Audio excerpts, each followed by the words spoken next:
안녕하세요. 금강경에 물들다 32번째 시간입니다. 지난 시간에 이 무상정토에 대한 내용을 공부를 했어요. 물론 온전히 무상정토가 맞다라는 의견은 아니었고, 무상정토에 반대되는 개념 아니면 대비되는 개념으로 유상정토는 극락은 마음에 있는 게 아니라 서쪽에 있다, 저기 다른 세상에 있다, 이렇게 설명을 하는 게 유상정토였어요. 그러면 우리는 어떻게 극락이 서쪽의 객관세계로 있으면서 동시에 마음에 있을 수 있는가, 이 문제를 해결을 해야 되는 거예요. 어떻게 동시에 있을 수가 있는가, 어떻게 둘 다 맞는가, 이 문제를 해결하기 위해 오늘 굉장히 중요한 단어 하나를 배울 건데, 그게 뭐냐면 상응이에요. 상응. 상응. 서로 호응해서 결과물을 내놓는다는 거예요. 서로 반응해서 결과물을 내놓는다는 거예요. 연기적이라는 거죠. 의존적이고. 이 단어가 어떻게 쓰이는지 한번 보도록 하죠. 자, 오늘의 주제는 모든 존재에게 사랑받는 법입니다. 자, 이런 방법이 있을까요, 없을까요? 있기도 하고 없기도 하다. 왜 없느냐? 이 사바세계에서는 거의 불가능한 일이에요. 그러니까 우리가 살아가는 세상에서 모든 존재에게 사랑받기를 바라는 집착은 어리석은 집착이라. 그런데 왜 있기도 하냐면요, 극락세계에선 가능해요. 그러면 극락세계의 방법론을 가지고 와서 사바세계에 적용을 하면 100%는 아니어도 퍼센테이지를 높일 수 있을까요, 없을까요? 있어요. 지금도 장사자라는 사람들 있죠. 사업자라는 사람들 있죠. 명예 얻고 있는 사람들은 이거 하고 있습니다. 그들이 쓰고 있는 비결 한번 볼 거예요. 비결은 미묘함이라는 단어예요. 아주 미묘해야 돼요. 이거 미묘하다가 혹시 애매하다로 들리나요? 아니죠. 애매한 거 아니에요. 불교에서는 저 미묘하다라고 하는 표현은 반야의 표현입니다. 반야를 표현할 때 미묘하다라고 표현을 해요. 반야는 미묘한 것이기 때문에. 왜? 반야의 눈으로 볼 때 TV의 실체는 있나요, 없나요? 있는 것도 아니고 없는 것도 아니니까 미묘한 거죠. 그래서 유상정토와 무상정토의 이 극락세계에 대한 문제를 해결을 하기 위해서는 추천도서가 있는데, 저번 시간에 담난대사 이야기했잖아요. 담난대사의 왕생론주가 추천도서예요. 이유는 담난대사는 전공이 뭐였다 그랬냐면 반야라 그랬죠. 그런데 건강 문제 때문에 영생을 추구하다가 극락을 다시 전공을 한 거예요. 나이 늦게. 그러니까 어떤 관점으로 극락을 쓰냐면, 주석을 하냐면 극락의 유상장엄을 보는데 반야의 무상장엄의 눈으로서 설명을 하는 거예요. 그래서 굉장히 미묘하게 설명합니다. 그 왕생론주에 이제 근본이 되는 식구가 있어요. 식구. 그게 왕생계인데 그 왕생계의 원문입니다. 한번 읽어볼게요. 다 같이 읽어볼까요? 극락세계의 모든 것은 진귀하고 보배로운 성품으로 미묘하게 장엄되었고 때없는 광명이 불꽃처럼 타올라 깨끗하고 밝게 세간을 비추네. 자, 미묘하게 장엄되었고, 이 말이 아주 중요한 말이에요. 극락세계에 구성물질이 있어요. 보석이라고 표현을 하는데, 이 보석은 보는 이의 취향에 맞게 변화하는 보석입니다. 이게 인테리어나 사람을 꾸며주는 일이나 이런 걸 해본 사람은 꿈의 물질이라. 꿈의 물질. 아무리 자기가 전문가여도 예쁘게 꾸며줘도 보는 사람이 그 취향이 아니면 소용이 있어요, 없어요? 그런데 이 꿈의 물질은 꾸며놓으면 보는 사람이 예뻐 보이는 모습으로 계속 변하는 거예요. 자, 이런 물질이 있으면 좀 파와서 우리나라에서 팔면 내부자 되겠죠. 미묘한 물질이에요. 극락세계는 보배로운 성품이라는 게 뭐냐면 보석이라는 뜻이에요.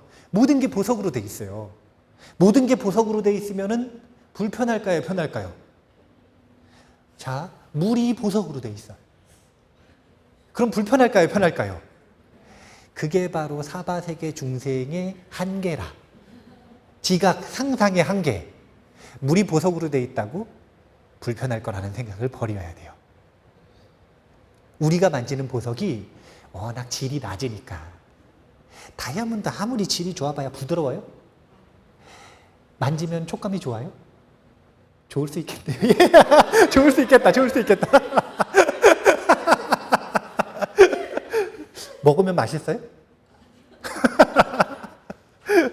극락세계에 있는 보석은 만지면 시원하고 맛있고 먹으면 갈증이 해소되고, 그러니까 꼭 고체의 모습만을 유지하지도 않는다는 거예요. 그 사람이 뭘 좋아하느냐, 호오를 반영해서 모습을 반영시키기도 하지만 그것뿐이 아니라 지금 그 사람이 뭘 필요로 하느냐에 따라서도 끊임없이 모습을 변화시킬 수 있습니다.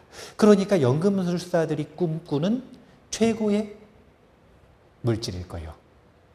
근데 미묘함이 바로 비결이라고 하는 걸 다시 한번 간단하게 설명하면, 최고의 장엄은 뭐냐면 보는 사람이 좋아하는 장엄이에요. 이걸 100% 해결할 수 있는 설계를 만든 게 바로 법장비구입니다. 이런 일이 우리 인류에게 일어날 수 있는 순간이 올까요, 안 올까요? 인류의 과학의 발전 속도를 보면 어쩌면 정말로 이런 물질을 창조해낼 수도 있겠다는 생각이 들어요. 그래서 이런 물질이 만들어질지도 모르는데, 이런 물질을 만들 때 핵심이 뭐냐면 내가 좋아하는 걸 만들어야 돼요? 보는 사람이 좋아하는 걸 만들어야 돼요? 자, 여기서 한 가지 짚고 넘어갈 게 있어요. 장엄한다라는 표현이 있죠. 그리고 꾸민다는 표현이 있죠. 두 가지의 차이가 뭘까요? 보살, 마하살들과 수행자들, 스님들은 장엄한다고 표현을 합니다. 장엄한다. 그런데 우리 처녀 총각들은 장엄한다고 표현을 안 하고 뭐라고 표현하냐면 꾸민다고 표현을 하잖아요. 이거는 한자 단어만 놓고 또는 한글 단어만 놓고 보면은 특별히 다른 점이 안 보여요. 어떤 차이가 있을까요? 장엄은 보는 사람을 위해서 꾸미는 거예요. 목적이. 꾸미는 건 내가 이뻐 보이려고 꾸미는 거예요. 그래요, 안 그래요?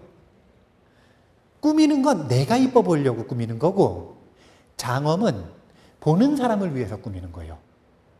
그래서 불보살의 정토장엄, 그리고 마음장엄이라고 하는 건, 청정한 마음장엄이라고 하는 건 오직 중생구제를 위해서 초점이 맞춰져 있는 겁니다. 이런 아름다운 마음이니까 이런 미묘한 취향 저격의 비결이 나타날 수가 있는 거예요. 인류가 기술이 아무리 좋아져도 그런 마음의 비결을 연습하지 않으면 이런 물질은 사실 못 만들 가능성이 높아요. 못 만드는 게 아니라 안 만들 가능성이 높은 거죠. 누가 만들어도 못 쓰게 할 가능성이 높아요. 왜냐하면 이기심을 채우기 위해. 그래서 이런 물질이 극락에만 허락된 이유가 있는 거예요. 기술의 부족이 아니라 마음의 청정함의 부족인 거예요. 한번 보죠. 미국 아마존은 드론 택배 시스템을 만들었대요. 그래가지고 드론이 택배를 배달을 하는데 요즘에 아주 신기한 시스템을 하나 만들었대요. 그게 뭐냐면 인터넷 아마존에 들어가가지고 사람들이 검색을 하죠. 그럼 똑같은 검색을 몇 번 하면 검색한 것 쭉 나오다가 밑에 관련 검색어 이렇게 해가지고 광고 나오죠. 근데 그 광고가 자기 취향에 맞는 게 나와요. 관련 검색어를 가지고 추천을 해주는 거예요. 이게 옛날 방식이에요. 우리나라에서도 이 정도는 하죠. 네, 이 정도는 하죠. 아마존은 여기서 한 발 더 나갔어요. 일정 빈도수 이상 검색을 하잖아요. 그러면 일정 빈도수 이상 검색했었던 그 시계를 주소로 보내버려. 집에 있는데 드론 택배가 날라오는 거예요. 주문을 안 했는데 자기가 주문을 안 했어요. 관심 있게 보고 있었어요. 이거를 사 마라, 사 마라 생각을 하고 있었는데 결정을 못 했는데 드론 택배가 날라오는 거예요. 문 앞에 가니까 내가 원하던 시계가 도착을 했네요. 포장을 딱 열어보니까 뭐라 그러냐면 사기 싫으시면 반품하시면 됩니다. 무료 반품 가능. 자, 반품할 거예요? 가질 거예요? 이게 바로 미묘한 드론 배송인데 그냥 드론 배송이 아니라 미묘한 거예요. 이건 뭐냐면 상대를 관찰해서 상대의 취향을 파악해서 상대의 필요성을 파악을 해서 보내준 거 아니에요. 이거는 지금 나를 위해서예요? 너를 위해서예요? 물론 돈 벌려면 나를 위해서겠지. 돈 잘 벌려는 목적이 있으니까. 그런데 나를 위해서가 나만 위해서에서 너도 위한다라고 하는 게 조금 포함이 되니까 미묘해지기 시작하는 거예요. 누군가는 반품하겠죠. 근데 반품률이 생각보다 높지 않답니다. 이건 뭐냐면 취향 저격에 성공했다는 거죠. 그래서 우리가 단어가 있어요. 단어. 꾸민다. 장엄한다. 꾸며야 돼요? 장엄해야 돼요? 장엄하는 쪽으로 나아가면 여러분들이 만나는 친구들, 사람들, 그리고 상황, 선배들 그 사람들을 취향 저격할 수 있는 가능성이 점점 높아질 거라는 거예요. 극락처럼 되고 싶으면 뭘 닮아가면 되는 거예요? 극락을 닮아가면 되는 거예요. 자, 그러면 극락의 택배 시스템을 보죠. 극락에도 택배가 올까요? 안 올까요? 옵니다. 극락 세계에도 이렇게 택배 시스템이 있단 말이에요. 그런데 그 극락의 택배 시스템이 어떤지 설명을 하자면 왕생기에서는 이렇게 표현을 하는 거예요. 뭐라고 표현을 하냐면 극락 세계는 하루에 6번씩 원하는 물건이 하늘에서 비처럼 내린답니다. 그 사람이 원하는 물건이 있잖아요. 그러면 그 물건이 하루에 6번 하늘에서 비처럼 내린대요. 안 시켜도 중생의 마음에서 일어나는 뭔가 욕구가 있으면 그에 대한 것들이 배달 온대요. 이게 딱 택배잖아요.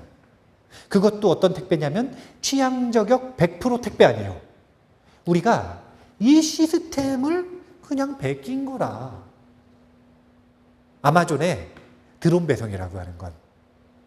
우리도 저런 이 아주 좋은 아이디어들을 우리 삶에다가 적용을 할 필요가 있어요. 아마 저거랑 똑같은 일들이 일어날 거예요, 이제. 지금까지는 아마존에서 검색을 하고 클릭을 하고 이래야 원하는 게 날라왔겠죠. 근데 이 슈퍼인간 만드는 프로젝트 알죠? 네, 슈퍼인간 만드는 프로젝트. 어떻게 하냐면은 뇌에다 칩 꽂잖아요. 이제 곧 해요. 실험한대요, 이제. 칩 자체는 개발이 됐대요. 자원자가 누가 나올지 모르겠는데 근데 뇌에다 칩을 꽂아요. 그러면 인터넷하고 연결이 돼 있거든요. 그럼 어떻게 되냐면 생각을 하는 거예요. 책, 원빈 스님 책. 그러면 요 칩이 검색을 합니다. 원빈 스님 책. 그래서 주문을 해요. 인터넷하고 연결이 되어 있으니까. 이제 이런 시대가 오면 검색하고 클릭 안 해도 하늘에서 6번 원하는 물건이 날라오는 시대가 열릴까요? 안 열릴까요? 그럼 극락세계하고 차이가 있어요? 없어요? 뭐가 차이가 있냐면 돈 있는 사람만 날라올 거예요. 돈 없는 사람은 생각해도 안 날라와요. 그래도. 네. 이게 극락세계하고의 차이인 거예요. 하지만 극락세계를 닮아가면 닮아갈수록 조금 더 편리함이 생기고 조금 더 편안함이 생기고 조금이라도 더 뭔가 상대의 취향을 더 명확하게 맞출 수 있고 관계가 좋아지고 이런 개선들이 조금씩 된단 말이에요. 그러니까 사바세계를 극락세계로 완전히 바꿀 수는 없지만 우리가 저런 정토의 시스템들은 배울 필요가 있습니다. 이게 뭐냐면요, 바로 상응이에요. 상응이라고 하는 건 가장 기본이 뭐냐면 육근과 육경이 만날 때 경험이 일어난다는 것, 이게 가장 기본적인 상응입니다. 우리가 지옥 중생이 있잖아요. 지옥 중생하고 인간 중생하고 뭐가 다를까요? 몸이 다르다는 게 뭐냐면 육근이 다르다는 거예요. 감각기관. 고통을 인간이 더 잘 견딜까요? 지옥 중생이 더 잘 견딜까요? 지옥 중생이 잘 견뎌요. 쉽게 안 죽어요. 왜 그럴까요? 쉽게 죽으면 고통이 금방 끝나잖아. 그래서 거기서는 고통을 주는 게 목적이니까 어떠냐면 오래 버텨야 돼요. 그런데 오래 견딜 수는 있는데 감각이 무디어야 될까요? 예민해야 될까요? 감각은 예민해서 고통은 크게 느끼는데 오래 사는 거예요. 그러니까 고통은 더 크게, 더 오래 느낄 수 있도록 감각기관이, 육근이 개발되어 있는 게 지옥 중생이에요. 인간은 금방 역치에 도달해서 고통에 금방 적응을 할 수 있는 몸을 가지고 있거든요. 왜냐하면 고통스러우라고 개발되어 있지는 않기 때문에 그래요. 고통을 무작정 겪으라고 개발된 몸이 아니기 때문에 그래요. 이런 육근의 차이 때문에 세계가 다른 것처럼 경험을 하는 거예요. 지옥 세계가 여기 있을까요? 남선부주 지하에 있을까요? 불교의 세계관에서는 남선부주 금강산 지하에 지옥이 있다고 그랬잖아요. 근데 그건 실체화된 개념으로서의 생각이고, 이게 뭐냐면 유상정토처럼 유상지옥이고, 그거 말고 무상지옥도 있단 말이에요. 그런데 유상지옥과 무상지옥을 서로 해결하는 게 상응의 문제라 그랬는데, 이거는 그 세계가 어떻게 경험되는지의 원리를 알면 해결이 된다는 거예요. 무슨 뜻이냐면 지옥은 여기 있어요. 극락도 여기 있어요. 근데 왜 누구는 극락을 경험하고 누구는 인간을 경험하고 누구는 지옥을 경험하느냐? 다른 게 아니라 감각기관이 틀려서 그런 거예요. 이게 이해 잘 안 되죠? 이걸 보면 알 수 있을 것 같아요. 자, 매트릭스와 AR. 매트릭스 세대예요. AR 세대는 맞죠? 네. 여기다 이렇게 뭘 이렇게 꽂잖아요. 그래가지고 세상을 이렇게 보잖아요. 호접지몽은 꿈을 꿨는데 자기가 나비가 됐어. 근데 꿈을 깨고 나니까 너무 나비였던 것이 현실 같은 거예요. 그래서 헷갈리는 거예요. 뭐가 헷갈리냐면 나비가 진짜 난지 지금 장자로서 내가 살아가고 있는 이 현실이 진짜 난지가 헷갈리는 거예요. 이건 뭐냐면 환상이라고 생각하는 꿈이 현실과 구분이 잘 안 되는 경계들이 생긴다는 거죠. 매트릭스나 AR, 요 AR이 기본 단계, 이것이 더 발전하면 이제 완전히 그거 뭐래요? 가상현실? 가상현실로 나아간 게 매트릭스 아니에요. 그럼 AR부터 놓고 보면 어린 딸을 잃어버린 어머니가, 그게 어느 회사인지 모르겠는데 AR 기술을 개발하는 회사 팀에서 딸의 이미지를 3D로 만들어서 그것을 AR로 경험하도록 만들어준 거예요. 그러면 딸이 가짜라는 걸 알아요, 몰라요? 알죠? 하지만 어느 순간 그걸 잊어버리고 몰입하는 순간 그 아이를 붙잡고 울기도 하고 웃기도 하고 자신의 그리움을 해결하기도 하고 또 더 그리워하기도 하고, 이건 환상인 걸 알고 시작했단 말이에요. 그럼에도 불구하고 현실처럼 느껴지기 시작하죠. 이게 극락세계가 유상전토로 존재하는 이유입니다. 우리의 감각기관을 통해서 극락이라고 하는 곳이 존재한다라고 하는 정보를 집어넣어서 서로 상응을 해버리면 보이고 느껴지고 맛보아지고 촉감까지 느껴져요. 그럼 이건 현실이에요, 아니에요? 이러면 현실, 객관세계처럼 있다라고 느껴질 거 아니에요. 그런데 아는 사람 입장, 그게 뭐냐면 그거는 그냥 AR 껴서 그런 거다. 뇌 속이는 가상현실 기계 들어가서 그런 거다. 라는 걸 아는 사람 입장에서는 이건 그냥 마음의 노름이죠. 이걸 무상정토라고 얘기를 하는 거예요.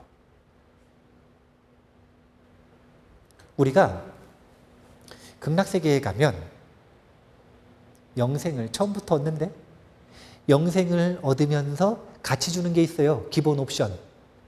그게 뭐냐면 감각기관이에요. 인간으로 태어나면 어느 집안에 태어나든 보통 보편적인 평균적인 감각기관을 주죠. 눈 2짝, 콧구멍 2개, 귀 2개. 이걸 공통으로 가지고 태어나잖아요. 그것처럼 인간하고 다른 감각기관을 주는 거예요. 그럼 어떻게 되는 건가? 극락을 경험하게 된다. 이건 뭐냐면 AR 기계가 인간용 AR 기계하고 극락세계용 AR 기계가 다르다 이거예요. 인간세계 경험할 수 있는 기계하고 극락세계 기계 경험할 수 있는 기계하고 지옥세계 경험할 수 있는 기계가 다른 기계가 있는 거라. 그러면 그 속으로 들어가면 그 감각을 경험을 하죠. 그러면 세상이 객관세계가 그 감각기관에 상응하는 모습으로 나타나는 거예요. 이해가 좀 돼요? 이해가 좀 돼요? 그러니까 이 매트릭스 가상현실과 AR이라고 하는 건 결국은 뭐냐면 뇌를 속이는 거잖아요. 자, 감각기관이 달라서 우리가 지금 쏟고 있고 환상을 경험하고 있다는 걸 모르는 사람에게는 유상정토, 객관세계가 있는 거예요, 없는 거예요? 있는 거죠. 그들에게는 분명히 있는 거예요. 100% 있는 거예요. 만져지는데 어떻게 없어? 있는 거예요. 하지만 공부를 해가지고 아는 사람 입장에서는 그건 그냥 마음의 경험일 뿐이라는 걸 알죠. 객관세계는 있나 없나 아예 우리에게는 무의미한 거예요. 왜? 있나 없나의 존재론보다 경험을 바꾸는 게 훨씬 중요하니까. 그게 환상이냐 실제냐는 전혀 중요한 게 아니에요. 뭐가 중요한 거냐면 내 경험을 바꾸는 게 중요해지는 거예요. 이건 뭐냐면 마음을 바꾸는 게 중요해진다는 거예요. 이게 유상정토론이에요. 유상정토와 무상정토가 전혀 모순되지 않는 이유는 바로 이 상응, 그 상응이 낳는 미묘한 환상들 때문입니다. 아마 지금 이제 표정을 보니까 단어가 너무 많이 나왔나 봐요. 여기에 단어가 떠다니는 것 같아요, 이렇게. 너무 다양한 단어가 나와가지고 막 단어가 뭐 이렇게 무슨 단어 막 이렇게 떠다니고 지금 말을 못 따라오는 것 같아요. 이제 이 한마디로 이야기를 하자면 어려운 얘기 다 빼고 우리가 누군가 존재 세상과의 관계를 잘 바꾸기 위해서는 그들의 취향을 좀 잘 알고 그들의 취향을 좀 만족시키고 이렇게 그들을 잘 알고 반응하는 노력들을 좀 해야 된다는 거예요. 이게 뭐냐면 자비심이에요. 그리고 자기가 상대의 요구에 따라 상대의 의도에 따라 상대의 취향에 따라 나를 변화시킬 수 있는 것은 반야의 힘인 거예요. 이것 자체가 굉장히 중요한 수행인 거예요. 상대방 뜻에 따라 변화시켜줄 욕구가 있는 것. 자비심이 없으면 그럴 수가 없어요. 그런데 욕구가 있어도 변화할 수 있는 능력이 없으면 변화를 못 하잖아요. 변화할 수 있는 능력이 있는 것, 이게 바로 반야의 힘이에요. 이 두 가지를 잘 갈고 닦는 게 보리심을 닦는 거고 이걸 통해서 중생을 구제하는 겁니다. 그래서 우리가 크게는 중생을 잘 구제하려면 천차만별의 성향을 가지고 있는 그 중생들에게 상응할 수 있어야 될 거 아니에요. 그러려면 극락을 좀 보고 배워야 돼요. 또 중생구제 말고 나는 장사해가지고 돈을 좀 벌어야 돼. 나는 선거 나가가지고 명예를 좀 얻어야 돼요. 그러면 그럼에도 불구하고 고객의 요구를 좀 들어야 되잖아요. 그럼에도 불구하고 유권자에게 좀 맞춰줘야 되잖아요. 취향을 알아야 될 거 아니에요. 그때도 반야와 자비가 필요하다는 겁니다. 그래서 우리가 건강한 사람이 되고 세상에 도움이 되는 사람이 되려면, 나아가서 궁극적으로는 중생을 구하는 보살이 되려면, 그렇게 성불의 길을 가려면 이 정토의 미묘한 사상들을 배울 필요가 있어요. 즉비심영의 공식까지 간단하게 이야기를 하고 마칠게요. 이제 이 금강경 장엄정토분에서 보살이 장엄하는 부분이 있죠. 이 부분은 당시에 정토불교를 비유로 끌고 와서 반야를 설명하고 있는 방식이라고 보시면 돼요. 그러니까 지금 현재는 정토 얘기 다 빼고 정토라는 이름만 있고 끌고 와서 즉비심영의 공식을 가지고 반야만 설명을 하고 있는데, 원래는 숨겨진 이야기들이 있다. 그 숨겨진 이야기를 제가 미묘한 장엄에 대한 이야기로 한참을 한 겁니다. 결론은 뭐였냐면 모두를 만족시킬 수 있는 세상이 있다는 거예요, 없다는 거예요. 그러니까 거기가 극락세계니까 극락세계를 좀 배우면 그 모두를 만족시키는 기술들을 우리가 익힐 수 있다. 거기까지고, 그 다음에 반야부에서 굉장히 중요한 이 즉비심영의 공식을 한번 설명을 하면 뭐라고 표현을 했냐면, 부처님께서 말씀하시는 장엄한다는 것은 장엄하는 것이 아니기 때문에 장엄한다고 말하는 것입니다. 이렇게 이야기를 했죠. 자, 어려운 내용이에요. 이제 잘 들으셔야 돼요. 마지막 내용입니다. 마지막 내용 잘 들으셔야 돼요. 집중하세요. 여기 PD님이 CG로 써주실 거예요. 자, A, 즉비 A, 심영 A 이랬을 때 여기서 말하는 A는 부처님께서 말씀하신 A죠. 그럼 부처님께서 말씀하신 A, 이거는 말이에요? 아니면 진짜 장엄의 실체예요? 자, 일단 말이라고 치죠. 자, 말이라고 생각을 하죠. 왜냐하면 부처님께서 말씀하신 이랬으니까. 그러면 부처님께서 말씀하신 A는, 그러니까 장엄은 실제 장엄의 작용과 같아요, 달라요? 이걸 열의실견분할 때 실제는 뭐라 그랬냐면 물 자체, 말해지고 생각으로 헤아려진 건 상분이라고 표현을 했어요. 그렇죠? 마이크 가지고 할까요? 마이크 봐보세요. 보라고 한 이 마이크, 이 마이크는 이 마이크하고 같아요, 틀려요? 그러니까 보고 있는 마이크 있잖아요. 그건 지금 이걸 보고 있어요? 아니면 보이는 마음을 보고 있어요? 보이는 마음을 보고 있죠? 이 보이는 마음은 이 마이크인 물 자체와 같지 않다라는 이야기를 하는 게 A는 즉비 A, 즉 마이크는 즉비 마이크라고 이야기를 한 거예요. 여기까지 우리가 배웠었던 거예요, 즉비 공식을. 근데 여기서 끝나면 안 된다는 거예요. 여기서 끝나면 아라하니 본인을 아라하니라고 말 못하는 거라. 금강경이 속박의 경전이 되는 거예요. 속박의 경전. 마이크가 아니면 마이크라고 하면 돼요, 안 돼요? 안 되잖아요, 지금.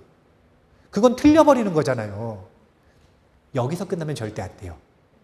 그런데 봐보세요. 마이크 봐보세요. 보고 있는 마이크는 상분이에요, 상분. 근데 이 실제와 같아요, 틀려요? 다르죠?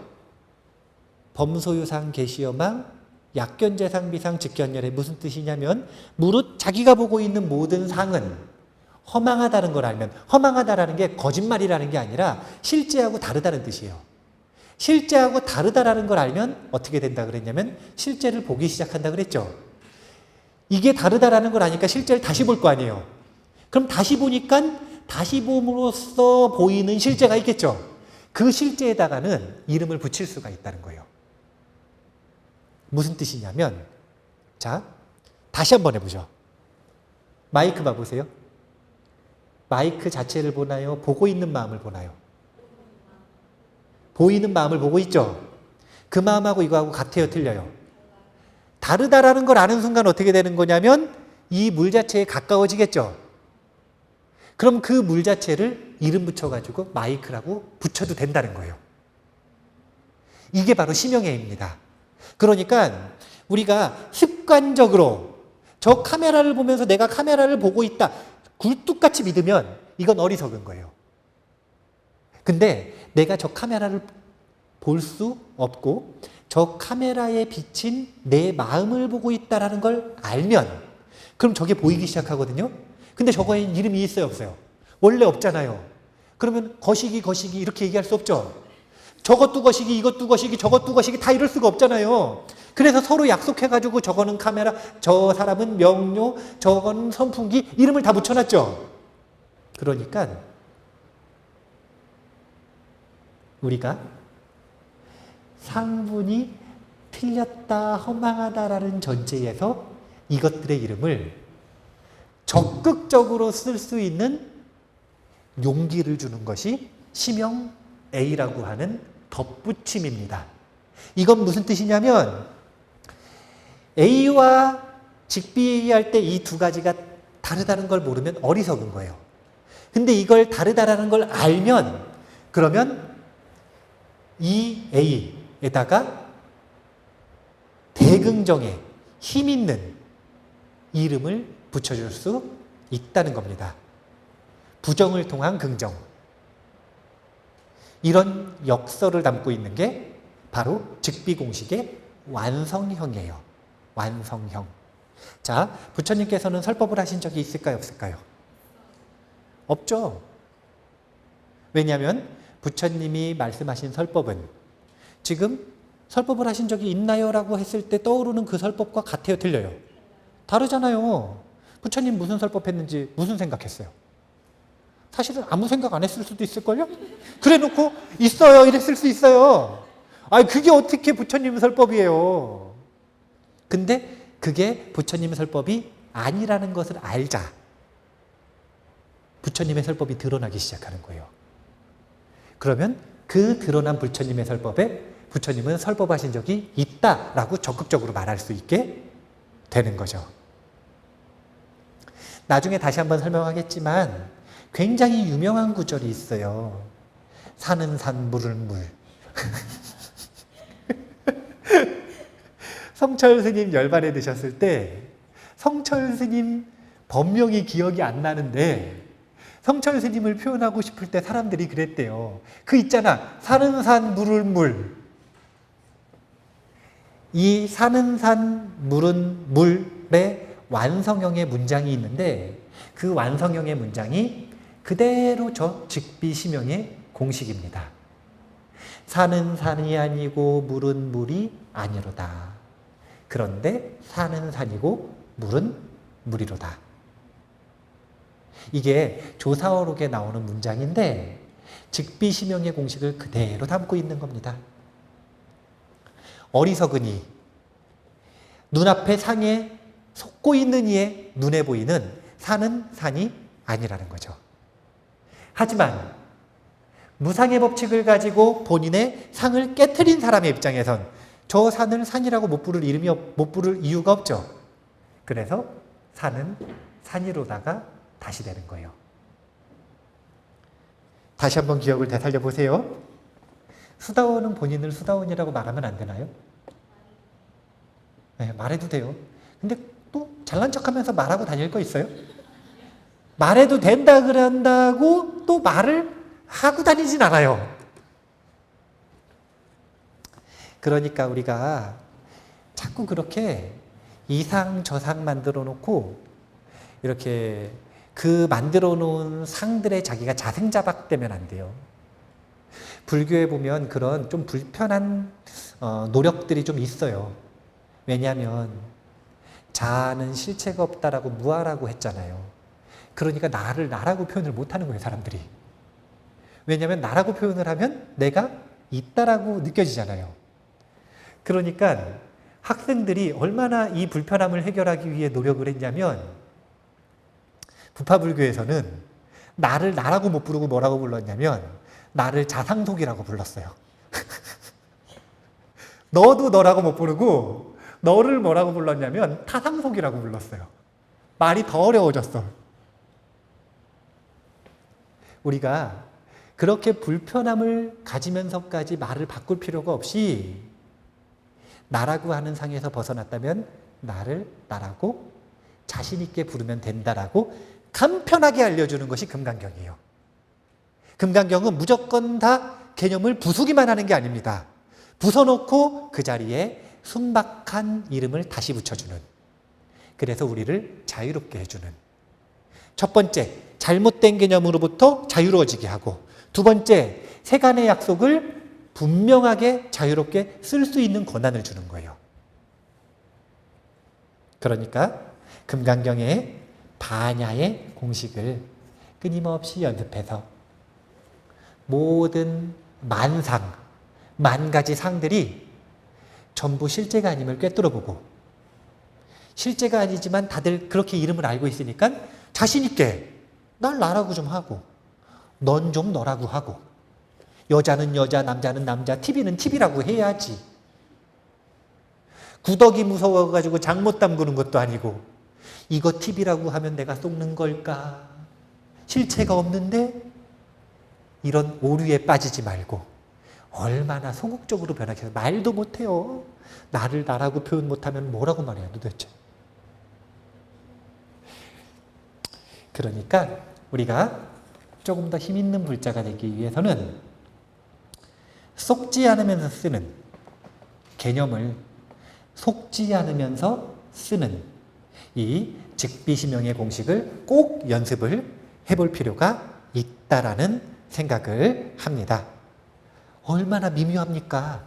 아닌데 맞대요. 그러니까 미묘함이 반야인 거예요.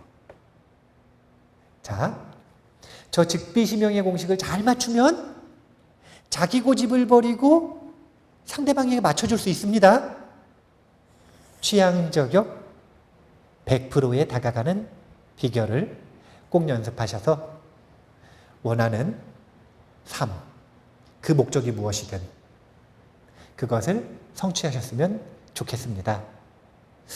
여기 6분 계시는데 한 분 정도는 중생구제를 좀 해주셨으면 좋겠고요. 자, 누가 출가할지 모르지만 그분한테 맡기고 나머지는 돈 많이 벌면 그분 좀 밀어줘야 돼, 안 밀어줘야 돼요? 그렇죠. 절도 좀 져주고 그래야 돼. 알겠죠? 약속한 거예요. 희은보부님 약속했죠? 네. 자, 그러면은 그 한 분의 미래의 스님을 위해서 우리가 열심히 노력을 할 거라고 생각을 하고, 자, 그러면 오늘 이만 마치겠습니다. 감사합니다.